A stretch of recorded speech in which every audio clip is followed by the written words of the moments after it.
Good evening money persons, welcome to daily money show number 1087. ఈరోజు daily money షోలో government of India 2 wheelers రిలేటెడ్గా ఒక కొత్త rule అయితే ఇంప్లిమెంట్ చేయబోతుంది. ఆ రూల్ ఇంప్లిమెంట్ చేసినట్లయితే కొన్ని కంపెనీస్ లాభపడబోతున్నాయి. వాటి గురించి ఈరోజు డైలీ మనీ షోలో డీటెయిల్గా మాట్లాడుకుందాం. వాటికన్నా ముందు మన వర్కౌట్స్ రిలేటెడ్గా మాట్లాడుకోవాలి కదా. నిన్న 2.5 కిలోమీటర్స్ వాక్ చేశాను అండ్ అలాగే 1 అవర్ ఆల్మోస్ట్ షోల్డర్ వర్కౌట్స్ చేశాను. మీరేం వర్కౌట్స్ చేశారో కింద కామెంట్ సెక్షన్లో కామెంట్ చేయండి. ఇంకా డైలీ మనీ షోలో ఉన్నటువంటి అప్డేట్స్ అన్ని కూడా 1 by 1 క్విక్గా డిస్కస్ చేసేద్దాం. ముందుగా మార్కెట్ అప్డేట్ చూసినట్లయితే ఈ రోజు సెషన్ లో సెన్సెక్స్ 1046 పాయింట్స్ పెరిగి 82,408 పాయింట్స్ కి క్లోజ్ అయినట్లయితే నిఫ్టీ 319 పాయింట్స్ పెరిగి 25,112 పాయింట్స్ కి క్లోజ్ అయింది. అండ్ ఈ రోజు సెషన్ లో మిడ్ క్యాప్ ఇండెక్స్ 1.18% పెరిగినట్లయితే స్మాల్ క్యాప్ ఇండెక్స్ 0.65% పెరిగింది అండ్ బ్యాంక్ నిఫ్టీ 1.22% పెరిగింది. అండ్ నిన్న బాగా ప్రెషర్ కనపడినటువంటి మన ఇండియన్ మార్కెట్ లోని ఈ రోజు మార్నింగ్ నుంచి కూడా చాలా పాజిటివ్ మూమెంటం అయితే కనపడింది. యాక్చువల్లీ నిన్న వీడియోలోనే మనం క్లియర్ గా మాట్లాడుకున్నాం కదా, జనరల్లీ వార్ ఏ రెండు కంట్రీస్ మధ్య జరుగుతుంది, ఇరాన్ అండ్ ఇజ్రాయెల్ మధ్య వార్ జరుగుతుంది. అండ్ నిన్న ఇరాన్ ఇజ్రాయెల్ కి చెందినటువంటి స్టాక్ ఎక్స్చేంజ్ మీద అటాక్ చేసింది అండ్ వాళ్ళ హాస్పిటల్స్ మీద అటాక్ చేసింది. అండ్ నిన్న జరిగినటువంటి వార్ లోని ఇజ్రాయెల్ ఎక్కువగా నష్టపోయినట్టుగా అప్డేట్స్ వచ్చినా కూడా ఇజ్రాయెల్ మార్కెట్ చూసినట్లయితే ఆల్మోస్ట్ 52 వీక్స్ హైని టచ్ చేసింది. సో ఈ సిచ్యువేషన్ అయిన తర్వాత యాక్చువల్లీ ఏం ఎక్స్పెక్టేషన్స్ మార్కెట్ లో బిల్డ్ అయ్యాయి. యూఎస్ కూడా వచ్చి ఇజ్రాయెల్ కి సపోర్ట్ గా వార్ లోకి ఎంటర్ అయ్యి ఇరాన్ పైన అటాక్ చేయొచ్చు అని చెప్పి ఎక్స్పెక్ట్ చేశారు కదా. కానీ ఇప్పటి వరకు చూసినట్లయితే యూఎస్ మాత్రం ఎలా ఉన్నదంటే వెయిట్ అండ్ వాచ్ మోడ్ లోనే ఉన్నది. యూఎస్ దగ్గర నుంచి కూడా ఎటువంటి స్టేట్మెంట్స్ వస్తున్నాయంటే కరెక్ట్ టైం చూసి మేము ఇరాన్ అటాక్ చేస్తాం అన్నట్టుగా యూఎస్ దగ్గర నుంచి కూడా స్టేట్మెంట్స్ అయితే వస్తున్నాయి. సో ఇలాంటి స్టేట్మెంట్స్ వస్తున్నాయి కానీ యూఎస్ అయితే వార్ లోని ఇన్వాల్వ్ అవ్వట్లేదు కదా. సో యూఎస్ వార్ లో ఇన్వాల్వ్ అవ్వకపోయేసరికి ఈవెన్ మార్కెట్ లో కూడా కొంతవరకు టెన్షన్ అయితే తగ్గడంతోనే ఈ రోజు మన మార్కెట్ పాజిటివ్ గా రియాక్ట్ అయినట్టుంది. అలా అని చెప్పి ఇప్పుడు వార్ ఆగిపోయిందా అంటే ఇరాన్ అండ్ ఇజ్రాయెల్ మధ్యన వార్ రిలేటెడ్ గా వేరియస్ న్యూస్లు అయితే వస్తానే ఉన్నాయి. కాకపోతే మీకు నిన్నే చెప్పాను కదా, రష్యా ఉక్రెయిన్ వార్ టైంలో కూడా ఇనిషియల్ గా మార్కెట్ రియాక్ట్ అయినా దాని తర్వాత ఆ రష్యా ఉక్రెయిన్ వార్ లోని అదర్ కంట్రీస్ డైరెక్ట్ గా ఇన్వాల్వ్ అవ్వకపోయేసరికి కొన్ని రోజుల తర్వాత ఆ వార్ ని మార్కెట్ కూడా లైట్ తీసుకోవడం జరిగింది. ఇప్పుడు ఈవెన్ ఇజ్రాయెల్ అండ్ ఇరాన్ మధ్య జరుగుతున్నటువంటి వార్ లో కూడా వేరే అదర్ కంట్రీస్ కనుక ఇన్వాల్వ్ అవ్వలేదు అనుకోండి, కొన్ని రోజుల తర్వాత ఆ వార్ కూడా కూల్ ఆఫ్ అవుద్ది. ఈవెన్ మార్కెట్స్ కూడా దాన్ని ఇగ్నోర్ చేసేస్తాయి. దాని తర్వాత ఈ రోజు క్రూడ్ ప్రైసులు కూడా కొంతవరకు తగ్గాయి. సో ఇటువంటి వేరియస్ సినారియోస్ తోనే ఈ రోజు సెషన్ లో మన మార్కెట్ లో పాజిటివ్ మూమెంటం చూసాం. ఈవెన్ దీంతో పాటుగా మన హోమ్ మినిస్టర్ అమిత్ షా గారి దగ్గర నుంచి కూడా కొన్ని ఇంట్రెస్టింగ్ స్టేట్మెంట్స్ అయితే వచ్చాయి. ప్రెసెంట్ జియో పొలిటికల్ టర్బులెన్స్ ఏవైతే ఉన్నాయో అవి మన ఇండియానైతే పెద్దగా ఇంపాక్ట్ చేయమని అండ్ ప్రెసెంట్ వరల్డ్ లో ఎక్కడ ఇన్వెస్ట్ చేయాలనుకున్నా కూడా best and safest place India అని చెప్పి అమిత్ షా గారు కూడా ఒక ఇంటర్వ్యూలోని కామెంట్ చేయడం జరిగింది. యాక్చువల్లీ మన ఇండియాకు ఉన్నటువంటి అడ్వాంటేజెస్ గురించి మనం మల్టిపుల్ టైమ్స్ మాట్లాడుకున్నాం కదా. మన కంట్రీలోని మ్యానుఫ్యాక్చరింగ్ అన్నది చాలా ఎక్కువగా పెరుగుతుంది. ఈవెన్ మన కంట్రీ నుంచి ఎక్స్పోర్ట్స్ కూడా పెరుగుతున్నాయి. ఇక్కడ నుంచి నెక్స్ట్ డెకేడ్ లో చూసినట్లయితే మన ఎకానమీ కూడా చాలా స్ట్రాంగ్ గా గ్రో అయ్యేటువంటి అవకాశం ఉన్నది. కాబట్టి లాంగ్ టర్మ్ వ్యూ తోని మన మార్కెట్స్ మీద నమ్మకం ఉంచి ఎవరైతే ఇన్వెస్ట్ చేస్తారో వాళ్ళైతే మంచి వెల్త్ నే జనరేట్ చేసుకోగలుగుతారు. నెక్స్ట్ కొంతమంది బాగా డివిడెండ్ ఈల్డ్ జనరేట్ చేసేటువంటి స్టాక్స్ లోని ఇన్వెస్ట్ చేయడానికి ఇష్టపడుతుంటారు కదా. ఇప్పుడు యాక్సెస్ సెక్యూరిటీస్ వాళ్ళు top dividend yield stocks list అయితే వీళ్ళు రిలీజ్ చేయడం జరిగింది. దీనిలో లార్జ్ క్యాప్ స్పేస్ లో మనం చూసినట్లయితే వేదాంత లిమిటెడ్ లాస్ట్ 12 months లోని 7% డివిడెండ్ ఈల్డ్ ని జనరేట్ చేయడం జరిగింది. దాని తర్వాత bank of Baroda, coal India కూడా 7% డివిడెండ్ ఈల్డ్ ని జనరేట్ చేశాయి. దీని తర్వాత Hindustan zinc, ONGC, REC, Bajaj finance లాంటి స్టాక్స్ ఉన్నాయి. అండ్ రిమైనింగ్ స్టాక్స్ లిస్ట్ ని కూడా మీరు ఇక్కడ స్క్రీన్ పై చూడొచ్చు. అదే పిఎస్యూ స్టాక్స్ విషయంకి వచ్చేసరికి చెన్నై పెట్రోలియం కార్పొరేషన్ లిమిటెడ్ ఈ స్టాక్ లాస్ట్ 12 months లో 9% డివిడెండ్ ఈల్డ్ ని జనరేట్ చేయడం జరిగింది. దీని తర్వాత bank of Baroda, coal India కూడా 7% డివిడెండ్ ఈల్డ్ ని జనరేట్ చేశాయి. వీటి తర్వాత NMDC, ONGC, national aluminium company limited, REC, Indian oil corporation limited తో పాటుగా వేరే స్టాక్స్ ఉన్నాయి. అవి ఎంత డివిడెండ్ ఈల్డ్ ని జనరేట్ చేస్తున్నాయి అనేది మీరు ఇక్కడ స్క్రీన్ పై చూడొచ్చు. వీటితో పాటుగా mid cap and small cap stocks లో కూడా ఏ స్టాక్స్ ఎక్కువగా డివిడెండ్ ఈల్డ్ ని జనరేట్ చేస్తున్నాయి అన్న లిస్ట్ ని కూడా వీళ్ళు ఇక్కడ ఇవ్వడం జరిగింది. టోటల్ గా ఈ పీడిఎఫ్ ఏదైతే ఉన్నదో ఆ పీడిఎఫ్ ని మీకు ఈ రోజు మన టెలిగ్రామ్ ఛానల్ లో వీడియో రిలీజ్ చేయకముందు షేర్ చేస్తాను. మీలో ఎవరైనా ఇంట్రెస్టెడ్ ఉన్నట్లయితే అక్కడి నుంచి డౌన్లోడ్ చేసుకోవచ్చు. మన టెలిగ్రామ్ ఛానల్ లింక్ ఈ వీడియో యొక్క డిస్క్రిప్షన్ లోను కింద కామెంట్ సెక్షన్ లో ఫస్ట్ కామెంట్ లోను పిన్ చేసి ఉంచుతాను. నెక్స్ట్ మార్కెట్ లోని ఎన్నో రకాల స్కామ్స్ అయితే పెరిగిపోతూనే ఉన్నాయి కదా. ఈ స్కామ్స్ అన్నిటికీ మూల కారణం ఏంటి? మనం చేసేటువంటి ఏదో ఒక చిన్న తప్పంటే మన మొబైల్ కి వచ్చేటువంటి ఒక లింక్ ని ప్రెస్ చేయడమో, మన ఓటీపీ ఎవరితోనో షేర్ చేయడమో, ఇటువంటి వాటితోని ఎన్నో రకాల స్కామ్స్ జరుగుతున్నాయి కదా. కానీ ఇప్పుడు వచ్చినటువంటి న్యూస్ ప్రతి ప్రతి ఒక్కరిని కూడా షాక్ కి గురి చేస్తుంది. మనకి చెందినటువంటి గూగుల్, ఫేస్బుక్, యాపిల్ అకౌంట్స్ ఉంటాయి కదా, అన్నిటికన్నా కూడా మనం యాపిల్ మోస్ట్ సెక్యూర్డ్ గా ఫీల్ అవుతాం కదా. కానీ almost 16 billion Google, Facebook and Apple accounts యొక్క user names and passwords web లోనైతే లీక్ అయిపోయినట్లుగా సైబర్ న్యూస్ వాళ్ళు వాళ్ళ రిపోర్ట్ ద్వారా షేర్ చేస్తున్నారు. ఆల్మోస్ట్ ఈ రిపోర్ట్స్ లో వీళ్ళు ఏం షేర్ చేస్తున్నారంటే బోల్డ్ అని డేటా షీట్స్ ఉన్నాయని, ఆ డేటా షీట్స్ లోని అంటే మనకు ఆ వెబ్సైట్ ఏ వెబ్సైట్ లో ఉన్నటువంటి login user name password leak ఎందుకు క్లియర్ గా ఇచ్చారంటే వెబ్సైట్ లింక్, ఆ లింక్ పక్కన ఆ యూజర్ నేమ్ అండ్ పాస్వర్డ్ కూడా మెన్షన్ చేస్తూ డేటా షీట్స్ అయితే అవైలబుల్ గా ఉన్నాయి. సో దీంతో సైబర్ ఫ్రాడ్స్ చేసే వాళ్ళు సింపుల్ గా మన అకౌంట్స్ ని యాక్సెస్ చేసేయచ్చు అని చెప్పి సైబర్ న్యూస్ వాళ్ళు అయితే రిపోర్ట్ చేస్తున్నారు. ప్రెసెంట్ ఉన్నటువంటి పరిస్థితుల్లో మనం చూసినట్లయితే మన డేటా సేఫ్ అని ఎక్కడా కూడా మనం అనుకోలేం. సో అందుకనే మీకు చెందినటువంటి అకౌంట్స్ ఏవైతే ఉంటాయో ఆ అకౌంట్స్ ని అట్లీస్ట్ సెక్యూర్ గా ఉంచుకునేందుకు గాను మీ పాస్వర్డ్స్ ఉంటాయి కదా, రెగ్యులర్ గా వాడేటువంటి సింపుల్ ప్యాటర్న్స్ ఏవైతే ఉంటాయో అటువంటివి యూజ్ చేయకండి. కొంచెం సెక్యూర్ పాస్వర్డ్స్ పెట్టుకోవడానికి ట్రై చేయండి. ఇప్పుడు already Google, Facebook and Apple passwords and user names కూడా లీక్ అయిపోయి అంటున్నారు కాబట్టి కొంచెం మీ పాస్వర్డ్స్ అవి చేంజ్ చేసుకునేటువంటి అవకాశం ఉంటే పాస్వర్డ్స్ అవి చేంజ్ చేసుకోవడానికి ప్రయత్నించండి. ఎందుకంటే అన్నెసరీ మనకి చెందినటువంటి అకౌంట్ డీటెయిల్స్ కనుక లీక్ అయిపోయి అనుకోండి, మనం సైబర్ అటాక్స్ కి గురయ్యేటువంటి అవకాశం ఉన్నది. ఫర్ ఎగ్జాంపుల్ మనం మాట్లాడుకోవాలంటే మనకు చెందినటువంటి జీమెయిల్ నే ఎవరైనా యాక్సెస్ చేయగలిసారు అనుకోండి, ఆ జీమెయిల్ లో అన్ని డీటెయిల్స్ ఉంటాయి కాబట్టి సైబర్ క్రిమినల్స్ ఈవెన్ మన బ్యాంక్ అకౌంట్ డీటెయిల్స్ ని కూడా యాక్సెస్ చేయడం ద్వారా మన బ్యాంక్ అకౌంట్స్ లోకి అది వాళ్ళు లాగిన్ అయిపోయి మన డబ్బులు కూడా కొట్టేసేటువంటి ప్రమాదం ఉంటుంది. కాబట్టి ఇలాంటి టైంలో మనం చాలా జాగ్రత్తగా ఉండడం అన్నది ఇంపార్టెంట్. అంతేకాకుండా మీ మొబైల్స్ కి గానీ, మీ మెయిల్స్ కి గానీ అన్వాంటెడ్ మెయిల్స్ గానీ, మెసేజ్లు గానీ వస్తున్నాయి అనుకోండి, ఆ నెంబర్స్ ని వెంటనే బ్లాక్ చేసేసి ఆ మెసేజెస్ అయితే డిలీట్ చేసి పడేయండి. మన ఇంట్లో పెద్దవాళ్ళు చాలా మందికి పాపం తెలియదు కదా, సో వాళ్ళకి కూడా రీచ్ అయ్యేలా ఇన్ఫర్మేషన్ ని షేర్ చేస్తూ ప్రతి ఒక్కళ్ళు జాగ్రత్తలు తీసుకునే విధంగా మనం అయితే ప్రయత్నిద్దాం. డైలీ మార్కెట్ లో వచ్చేటువంటి ఇటువంటి ఇంపార్టెంట్ అప్డేట్స్ ని మీతో డీటెయిల్ గా షేర్ చేయడానికి మన మనీ పర్స్ టీం పెడుతున్నటువంటి ఎఫర్ట్స్ కనుక వీడియో చూస్తున్న ఏ పాయింట్ ఆఫ్ టైం లైనా మీకు హెల్ప్ఫుల్ అయినట్లయితే మేము మిమ్మల్ని అడిగేది ఒకటే, మన వీడియోని మర్చిపోకుండా లైక్ చేయడానికి ప్రయత్నించండి. అండ్ ఈ video me friends and family members helpful అవుతుంటే ఈ వీడియోని వాళ్ళకి షేర్ చేస్తూ మీరు ఇదే ఫస్ట్ టైం మన మనీ పర్స్ ఛానల్కి వచ్చినట్లయితే మా నుంచి వచ్చేటువంటి ఇంట్రెస్టింగ్ వీడియోస్ని రెగ్యులర్గా ఫాలో అవడానికి మన ఛానల్ని సబ్స్క్రైబ్ చేసుకుంటూ పక్కనున్న బెల్ ఐకాన్లోని ఆల్ నోటిఫికేషన్స్ యాక్టివేట్ చేసుకోండి.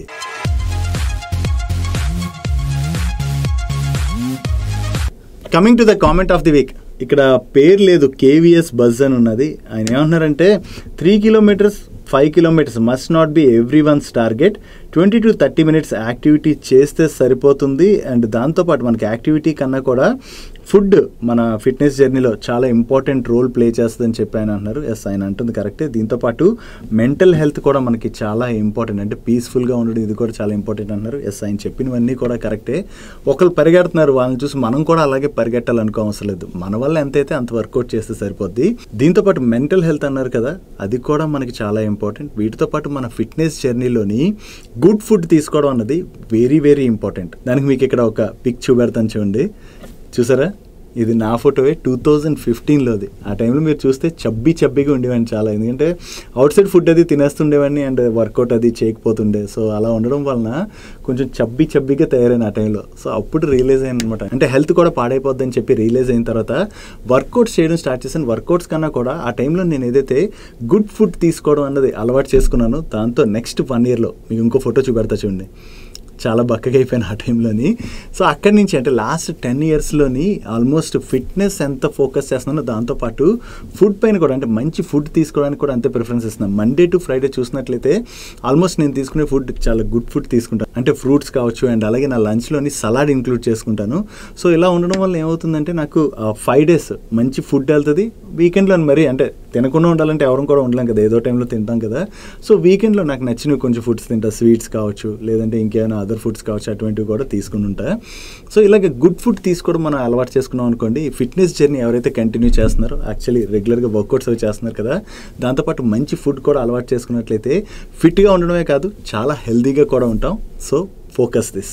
నెక్స్ట్ 2026 జనవరి 1 నుంచి రాబోయేటువంటి అన్ని రకాల 2-wheelers లో కూడా ABS అంటే యాంటీ లాక్ బ్రేకింగ్ సిస్టమ్ అయితే మ్యాండేటరీగా ఉండాలని చెప్పి త్వరలోనే గవర్నమెంట్ ఒక రూల్ ని ఇంప్లిమెంట్ చేయబోతున్నట్లుగా వేరియస్ మీడియా ప్లాట్ఫామ్స్ అయితే రిపోర్ట్ చేస్తున్నాయి. ఒకవేళ గవర్నమెంట్ ఈ రూల్ ని ఇంప్లిమెంట్ చేసింది అనుకోండి, ప్రతి ఒక్క 2-wheeler లో కూడా ABS మ్యాండేటరీ అవుతుంది. కాబట్టి ఈ ABS రిలేటెడ్ గా వర్క్ చేసేటువంటి వేరియస్ కంపెనీస్ అయితే బెనిఫిట్ పొందబోతున్నట్టుగా మనం అర్థం చేసుకోవచ్చు. Already various premium motor cycles ఉంటాయి కదా, వాటిలోనైతే ఈ ఏబిఎస్ సిస్టమ్ అవైలబుల్ గా ఉన్నది. కానీ ఇక్కడ నుంచి ప్రతి ఒక్క 2-వీలర్ లో కూడా ఏబిఎస్ సిస్టమ్ ఉండాలంటున్నారు కాబట్టి మన వెహికల్ కాస్ట్ అయితే కొంతవరకు పెరగచ్చు. ఎందుకంటే ఏబిఎస్ సిస్టమ్ ని ఒకవేళ కంపెనీస్ పెట్టే అనుకోండి, వాళ్ళపైన ఆ కాస్ట్ పెట్టుకోరు కదా, వాళ్ళు ఏం చేస్తారు, ఎండ్ యూజర్ కి ఆ ప్రైస్ ని పాస్ ఆన్ చేస్తారు. కాబట్టి మన పైనే ఆ భారం అయితే పన్నున్నది. బట్ స్టాక్ మార్కెట్ రిలేటెడ్ గా మనం మాట్లాడుకోవాలంటే ఈ రూల్ ని తీసుకొచ్చారు అనుకోండి, ఏబిఎస్ సిస్టమ్ రిలేటెడ్ గా వర్క్ చేసేటువంటి companies like endurance tech, ZF commercials, Minda Corp, ask automotive లాంటి కంపెనీస్ కి అయితే ఓఎంస్ దగ్గర నుంచి మంచి ఆర్డర్స్ వచ్చేటువంటి అవకాశం ఉన్నది. కాబట్టి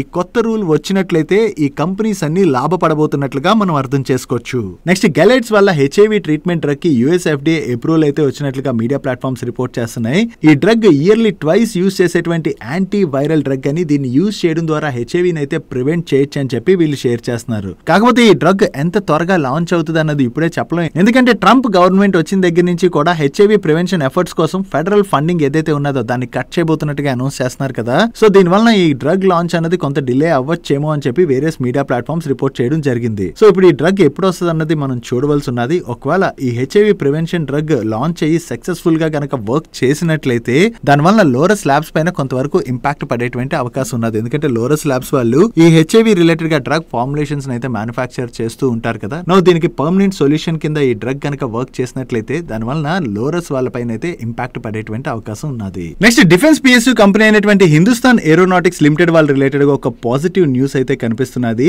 వీళ్ళు ఇస్రో వాళ్ళు కండక్ట్ చేసినటువంటి టెండర్ లో పార్టిసిపేట్ చేసి కాంట్రాక్ట్ అయితే విన్ అయినట్టుగా వేరియస్ మీడియా ప్లాట్ఫామ్స్ రిపోర్ట్ చేస్తున్నాయి. ఇంకా హిందుస్థాన్ ఏరోనాటిక్స్ లిమిటెడ్ దగ్గర నుంచి అయితే దీని రిలేటెడ్ గా ఇప్పటి వరకు అఫీషియల్ అనౌన్స్మెంట్ రాలేదు. సో న్యూస్ ప్లాట్ఫామ్స్ రిపోర్ట్ చేస్తున్న దాని ప్రకారం ఈ కాంట్రాక్ట్ లో భాగంగా వీళ్ళు ఇస్రో వాళ్ళ కోసం నెక్స్ట్ 2 years లోను 2 small రాకెట్స్ ని మ్యానుఫ్యాక్చర్ చేయబోతున్నట్టుగా వీళ్ళు షేర్ చేస్తున్నారు. సో ఎప్పుడైతే వీళ్ళు కొత్త కాంట్రాక్ట్ విన్ అయ్యారన్న అప్డేట్ వచ్చిందో దాంతోనే ఈ రోజు సెషన్ లో హిందుస్థాన్ ఏరోనాటిక్స్ లిమిటెడ్ స్టాక్ లో మనకి పాజిటివ్ మూమెంటం కనపడింది. నెక్స్ట్ ఎఫ్టిఎస్సి అంటే financial times stock exchange index June month rebalancing లో భాగంగా ఈ ఇండెక్స్ లోని ఏ ఇండియన్ స్టాక్స్ ని యాడ్ చేయొచ్చు అనే ఎక్స్పెక్టేషన్స్ అయితే నోమా వాళ్ళు రిలీజ్ చేశారు. అండ్ దీనిలో భాగంగా ఏ స్టాక్స్ అయితే ఇంక్లూడ్ చేస్తారో ఆ స్టాక్స్ లోకి ఈ ఇండెక్స్ ని ట్రాక్ చేసేటువంటి ఫండ్స్ నుంచి ఇన్ఫ్లోస్ వస్తాయి కదా, ఆ ఇన్ఫ్లోస్ 23rd రోజున వచ్చేటువంటి అవకాశం ఉంది. దీనిలో మనం చూసినట్లయితే Vishal Mega Mart, Hyundai Motors, Waaree energy, Swiggy, NTPC, green energy, one source, Afcons infrastructure, Sai life sciences and IKS ఈ స్టాక్స్ ని యాడ్ చేయడం ద్వారా ఏ స్టాక్స్ లోకి ఎంత ఎక్స్పెక్టెడ్ ఇన్ఫ్లోస్ రావచ్చు అన్నది కూడా ఎక్స్పెక్టేషన్స్ అయితే వీళ్ళు రిలీజ్ చేశారు. మీరు ఇక్కడ స్క్రీన్ పై చూడొచ్చు.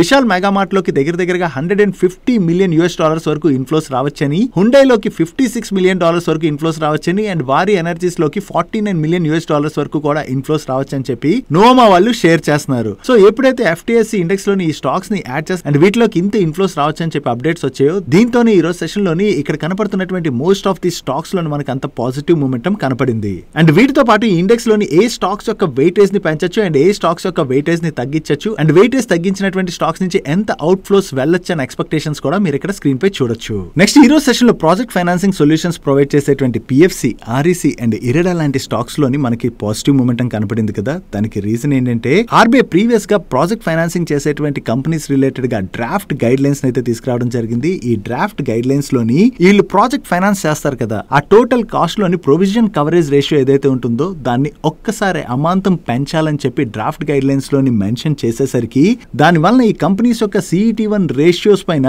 200 to 300 బేసిస్ పాయింట్స్ వరకు ఇంపాక్ట్ పడేటువంటి అవకాశం ఉన్నదని చెప్పి వేరియస్ అనలిస్టులు ప్రాజెక్ట్ చేయడం జరిగింది. దాంతోనే ఆ టైంలో స్టాక్స్ అయితే కొంత ప్రెషర్ కి గురై ఈవెన్ ఈ కంపెనీస్ అనే కాదు పిఎస్యు బ్యాంక్స్ యొక్క CET1 రేషియోస్ పైన 20 to 30 బేసిస్ పాయింట్స్ ఇంపాక్ట్ పడొచ్చని, అదే ప్రైవేట్ బ్యాంక్స్ విషయంకి వచ్చేసరికి వాళ్ళపైన 17 to 13 బేసిస్ పాయింట్స్ వరకు ఇంపాక్ట్ పడొచ్చని చెప్పి షేర్ చేశారు. బట్ కానీ నిన్న ఆర్బీఐ ఫైనల్ గైడ్ లైన్స్ అయితే రిలీజ్ చేసింది. ఫైనల్ గైడ్ లైన్స్ వచ్చిన తర్వాత మార్కెట్ కొంత ఊపిరి పీల్చుకుంది. ఎందుకంటే ఈ డ్రాఫ్ట్ గైడ్ లైన్స్ ఏవైతే ఉన్నాయో వాటిలోని ప్రాజెక్ట్ కవరేజ్ రేషియో అమాంతం 0.4% నుంచి 5% కి పెంచాలని ఆర్బీఐ ప్రపోజ్ చేసిన ఫైనల్ గైడ్ లైన్స్ లో మనం చూసినట్లయితే అండర్ కన్స్ట్రక్షన్ లో ఉన్నటువంటి ప్రాజెక్ట్ యొక్క టోటల్ కాస్ట్ లోని పీసీఆర్ అంటే ప్రొవిజన్ కవరేజ్ రేషియో 1% తీసుకుంటే సరిపోతుందని, అదే కమర్షియల్ రియల్ ఎస్టేట్ ప్రాజెక్ట్స్ కి అయితే ప్రొవిజన్ కవరేజ్ రేషియో 1.25% తీసుకుంటే సరిపోతుందని చెప్పి ఫైనల్ గైడ్ లైన్స్ అయితే రిలీజ్ చేయడం జరిగింది. ఎప్పుడైతే డ్రాఫ్ట్ గైడ్ లైన్స్ కన్నా కూడా ఫైనల్ గైడ్ లైన్స్ లోని ఈ పీసీఆర్ రేషియోని ఆర్బీఐ తగ్గించిందో దాంతోనే వీళ్ళ పైన పడేటువంటి ఇంపాక్ట్ తగ్గుతుంది. కాబట్టి ఈ రోజు సెషన్ లోని ఇవన్నీ స్టాక్స్ లో కూడా మనకి పాజిటివ్ మూమెంటం కనపడింది. నెక్స్ట్ వైల్పూల్ ఇండియాలోని వాళ్ళ ప్రమోటర్ గ్రూప్ హోల్డ్ చేస్తున్నటువంటి 51% స్టేక్ లోని 31% వరకు స్టేక్ నైతే సెల్ చేయడానికి అని చెప్పి వీళ్ళ ప్రమోటర్ గ్రూప్ అయితే చూస్తున్నది. సో ఈ వైల్పూల్ ఇండియాలోని 31% స్టేక్ ని ఎక్వైర్ చేయడానికి అని చెప్పి చెప్పి ఇప్పుడు రిలయన్స్ రీటైల్ అండ్ అలాగే హెవెల్స్ ఇండియా వాళ్ళతో పాటుగా వేరియస్ పిఈ ఫండ్స్ కూడా ట్రై చేస్తున్నట్లుగా ఎకనామిక్ టైమ్స్ వాళ్ళు వాళ్ళ సోర్సెస్ ద్వారా తెలిసినటువంటి ఇన్ఫర్మేషన్ ని షేర్ చేస్తున్నారు. Reliance retail and Havells India వాళ్ళు ఈ వైల్పూల్ లోని ఈ స్టేక్ కొనేందుకు స్ట్రాంగ్ కాంపిటీషన్ అయితే ఇస్తున్నట్లుగా వీళ్ళు మెన్షన్ చేయడం జరిగింది. సో ఇది వీళ్ళ సోర్సెస్ ద్వారా తెలుస్తున్నటువంటి అప్డేట్. చూడాలి త్వరలో వైల్పూల్ లోని వీళ్ళలో ఎవరైనా ఈ మెజారిటీ స్టేక్ ని అక్వైర్ చేస్తారేమో. యాక్చువల్లీ వైల్పూల్ వాళ్ళకి మార్కెట్ లోని మంచి ప్రెజెన్స్ ఉన్నది. సో ఈ ప్రెజెన్స్ ఏదైతే ఉన్నదో దాన్ని యూజ్ చేసుకునేందుకు గాను ఇటువంటి వేరియస్ కంపెనీస్ అన్ని కూడా స్ట్రాంగ్ గా ప్రయత్నిస్తున్నట్టుగా మనం అర్థం చేసుకోవచ్చు. డైలీ మార్కెట్ లో వచ్చేటువంటి ఇటువంటి ఇంపార్టెంట్ అప్డేట్స్ ని మీతో డీటెయిల్ గా షేర్ చేయడానికి మన మనీ పర్స్ టీమ్ ఏవైతే ఎఫర్ట్స్ పెడుతుందో ఆ ఎఫర్ట్స్ కనుక మీకు హెల్ప్ఫుల్ అవుతున్నట్లయితే మన వీడియోని మర్చిపోకుండా లైక్ చేయడానికి ప్రయత్నించండి. నెక్స్ట్ నెస్లే వాళ్ళ దగ్గర నుంచి ఒక ఇంపార్టెంట్ అప్డేట్ వచ్చింది. వీళ్ళ బోర్డు ఈ జూన్ 26 రోజున మీట్ అయ్యి వీళ్ళ ఈక్విటీ షేర్స్ యొక్క బోనస్ ఇష్యూ ప్రపోజల్ ని కన్సిడర్ చేయబోతున్నట్టుగా అనౌన్స్ చేయడం జరిగింది. వీళ్ళు ఏ రేషియోలో బోనస్ ఇష్యూ చేస్తారన్నది మనం చూడవలసి ఉన్నది. వీళ్ళ దగ్గర నుంచి ఈ బోనస్ ఇష్యూ రిలేటెడ్ అనౌన్స్మెంట్ రావడంతోనే ఈ రోజు సెషన్ లో నెస్లే స్టాక్ పాజిటివ్ గా రియాక్ట్ అయింది. నెక్స్ట్ నాట్కో ఫార్మా వాళ్ళ రిలేటెడ్ గా ఒక నెగిటివ్ అప్డేట్ ఉన్నది. వీళ్ళకి చెందినటువంటి హైదరాబాద్ కొత్తూరు ఫార్మా డివిజన్ లోని యుఎస్ ఎఫ్డిఏ వాళ్ళు ఈ జూన్ 9th నుంచి జూన్ 19th మధ్యన ఇన్స్పెక్షన్ కండక్ట్ చేయడం జరిగింది. ఈ ఇన్స్పెక్షన్ ముగియడంతో వీళ్ళకి ఇప్పుడు ఫార్మ్ 483 తోని 7 అబ్జర్వేషన్స్ ని ఇష్యూ చేశారు. అండ్ వీళ్ళకి వచ్చినటువంటి అబ్జర్వేషన్స్ రిలేటెడ్ గా స్టిపులేటెడ్ టైమ్ లైన్ లోపు రెస్పాండ్ అవుతామని అండ్ యుఎస్ ఎఫ్డిఏ తోని క్లోజ్ గా వర్క్ చేసి వీటిని అయితే రిజాల్వ్ చేసుకుంటామని చెప్పి వీళ్ళ మేనేజ్మెంట్ చెప్తుంది. ఏదైనా సరే వీళ్ళ మ్యానుఫాక్చరింగ్ ప్లాంట్ రిలేటెడ్ గా ఏవైతే 7 అబ్జర్వేషన్స్ వచ్చాయో అది నాట్కో ఫార్మా వాళ్ళ రిలేటెడ్ గా నెగిటివ్ కాబట్టి ఈ రోజు సెషన్ లోని స్టాక్ లోని కొంత ప్రెషర్ కనపడింది.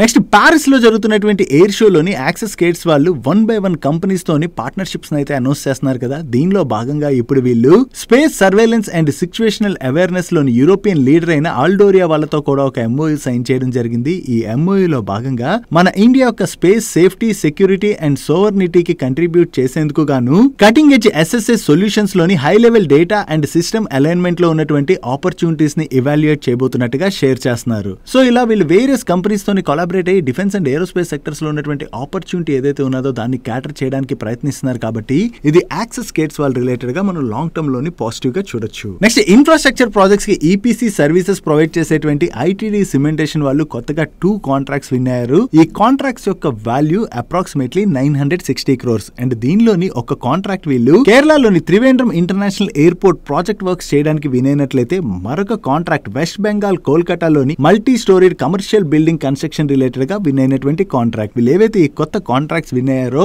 ఇది ఐటీడీ సిమెంటేషన్ వాళ్ళ రిలేటెడ్ గా మనం పాజిటివ్ గా చూడొచ్చు. నెక్స్ట్ దిలీప్ బిల్డ్కాన్ వాళ్ళకి కొంకన్ రైల్వే కార్పొరేషన్ లిమిటెడ్ దగ్గర నుంచి ఒక కొత్త కాంట్రాక్ట్ వచ్చింది. ఈ contract value approximately 1341 crores and ఈ కాంట్రాక్ట్ లో భాగంగా వీళ్ళు కొంకన్ రైల్వే కార్పొరేషన్ లిమిటెడ్ వాళ్ళ కోసం అని చెప్పి ట్విన్ ట్యూబ్ యూని డైరెక్షనల్ టన్నల్స్ అయితే కన్స్ట్రక్ట్ చేయవలసి ఉన్నది అండ్ ఈ కాంట్రాక్ట్ ని వీళ్ళు 48 months లో ఎగ్జిక్యూట్ చేయాలి. నెక్స్ట్ లాజిస్టిక్ సర్వీసెస్ ప్రొవైడ్ చేసేటువంటి డెలివరీ వాళ్ళు వీళ్ళ డెలివరీ డైరెక్ట్ యాప్ ఏదైతే ఉన్నదో ఈ డెలివరీ డైరెక్ట్ యాప్ లోని ఢిల్లీ అండ్ బెంగళూరు ఈ 2 సిటీస్ లోని ఇంటర్ సిటీ షిప్పింగ్ ని లాంచ్ చేస్తున్నట్టుగా అనౌన్స్ చేశారు. ఆల్రెడీ దీని యొక్క పైలట్ ప్రాజెక్ట్ ని వీళ్ళు అహ్మదాబాద్ లో సక్సెస్ఫుల్లీ టెస్ట్ చేసిన తర్వాత ఇప్పుడు బెంగళూరు అండ్ ఢిల్లీలో కూడా దీన్ని తీసుకురావడం జరిగింది. దీనిలో భాగంగా ఎవరైనా సరే ఈ డెలివరీ డైరెక్ట్ యాప్ లోని ఇంటర్ సిటీ షిప్పింగ్ ని కనుక బుక్ చేసుకున్నారనుకోండి వీళ్ళు లోకల్ డెలివరీస్ కోసం 15 minutes లోనే పికప్ సర్వీసెస్ అయితే ఆఫర్ చేస్తున్నారు. ఈ పికప్స్ ని వీళ్ళు చిన్న పార్సల్స్ అనుకోండి దానికోసం 2 wheelers ని యూజ్ చేయడం ద్వారా వచ్చి పిక్ చేసుకుంటారు. అలా కాకుండా కొంచెం పెద్ద కన్సైన్మెంట్స్ ఉన్నట్లయితే 3 or 4 wheeler వెహికల్స్ ద్వారా వచ్చి పికప్ చేసుకుని డెలివరీ చేయబోతున్నట్టుగా షేర్ చేస్తున్నారు. సో వీళ్ళ యాప్ లోని ఇంటర్ సిటీ షిప్పింగ్ ని వీళ్ళు వేరే సిటీస్ ఏదైతే ఎక్స్పాండ్ చేస్తున్నారో దాని ద్వారా లోకల్లో ఉన్నటువంటి ఆపర్చునిటీని కూడా వీళ్ళు క్యాటర్ చేయడానికి ప్రయత్నిస్తున్నారు కాబట్టి ఇది డెలివరీ వాళ్ళ రిలేటెడ్ గా మనం పాజిటివ్ గా చూడొచ్చు. నెక్స్ట్ కే ఫిన్టెక్ వాళ్ళు సింగపూర్ లోని నిన్న ఒక సబ్సిడరీ కంపెనీని ఇన్కార్పొరేట్ చేసినట్టుగా వీళ్ళు ఎక్స్చేంజెస్ కి అయితే అప్డేట్ చేస్తున్నారు అండ్ ఈ సబ్సిడరీ కంపెనీలోకి ఫండ్స్ ని ఇన్ఫ్యూజ్ చేసేందుకు గాను రెగ్యులేటర్ యొక్క అప్రూవల్ తీసుకునేందుకు గాను ప్రాసెస్ అయితే స్టార్ట్ చేసినట్టుగా కూడా వీళ్ళు అప్డేట్ చేయడం జరిగింది. సో వీళ్ళు ఒక సబ్సిడరీ కంపెనీని సింగపూర్ లో కూడా స్టార్ట్ చేయడం ద్వారా వీళ్ళ బిజినెస్ అయితే ఎక్స్పాండ్ చేయడానికి ప్రయత్నిస్తున్నారు కదా. సో ఇది కే ఫిన్టెక్ వాళ్ళ రిలేటెడ్ గా మనం పాజిటివ్ గా చూడొచ్చు. That's it for today's daily మనిషి. ఈ రోజు డైలీ మనిషిలో మేము షేర్ చేసిన ఇన్ఫర్మేషన్ మీకు హెల్ప్ఫుల్ అయినట్లయితే ఈ వీడియో లైక్ చేయండి. Video me friends and family members helpful అవుతుంటే ఈ వీడియోని వాళ్ళకి షేర్ చేయండి. మీరు ఇదే ఫస్ట్ టైం మన మనీ పర్స్ ఛానల్కి వచ్చి ఛానల్ ఇంకా సబ్స్క్రైబ్ చేసుకోలేనట్లయితే మా నుంచి వచ్చేటువంటి ఇంట్రెస్టింగ్ వీడియోస్ రెగ్యులర్ గా ఫాలో అవడానికి ఇక్కడ ఉన్న ఛానల్ లోగో మీద క్లిక్ చేసి ఛానల్ సబ్స్క్రైబ్ చేసుకుంటూ పక్కన ఉన్న బెల్ ఐకాన్ లోని ఆల్ నోటిఫికేషన్స్ యాక్టివేట్ చేసుకోండి. నేను చంద్రశేఖర్ పత్రి మరొక ఇంట్రెస్టింగ్ వీడియోతో కలుద్దాం. Good night and happy weekend.